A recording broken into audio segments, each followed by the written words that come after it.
ऐसा है कि जब जब हम फाइनल पे आते हैं तब तब कोविड शुरू हो जाता है, सारे कारोबार बंद हो जाते हैं जी।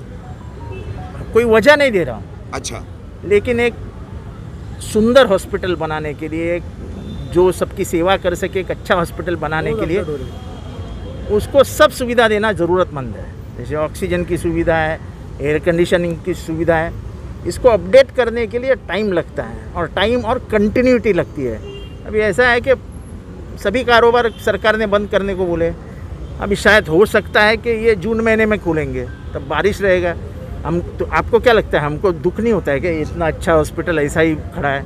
जैसे कब्रिस्तान हमने सभी का विरोध होते हुए भी बनाया, वैसा कोई विरोध करे कुछ करे कुछ, हम तो हॉस्पिटल तो बनाने ही वाले हैं, उसके लिए पैसा भी रखा गया है। लेकिन अभी जो जो कारोबार करते, जो काम करते, वो मजदूरी नहीं है तो कहाँ से क्या करेंगे? लगता है कि मुझे लेकर जाके वहाँ विटनेस खड़ा करने से अच्छा है जी। गोसावी साहब यहाँ पे है जी, और विपक्ष नेता शानू बटान जी नेता है। हाँ। और वहाँ के जो नगर सेवक है, सभी नगर सेवक, ये राजन है यहाँ पे, ये हमारी अशरीन भाभी है, सभी को लेके जाओ और देखो, हम झूठ बात नहीं करते जी।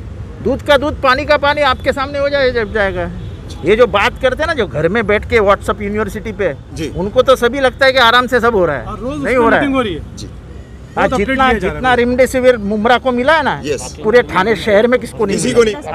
आज पूरे ऑक्सीजन, पूरे मुमरा शहर में एक भी हॉस्पिटल ऐसा नहीं जिसको ऑक्सीजन कम गिरता है। एक फोन आता है तो हम ऑक्सीजन के लिए तुरंत इंतजाम करके भेज देते हैं। मेरे जैसा आदमी जाके 4 घंटा ऑक्सीजन के फैक्ट्री में बैठा था, उसके बाद वो ऑक्सीजन वाला बोला कि एक मंत्री आकर बैठा, तुमको ऑक्सीजन कम होने ही नहीं दूंगा।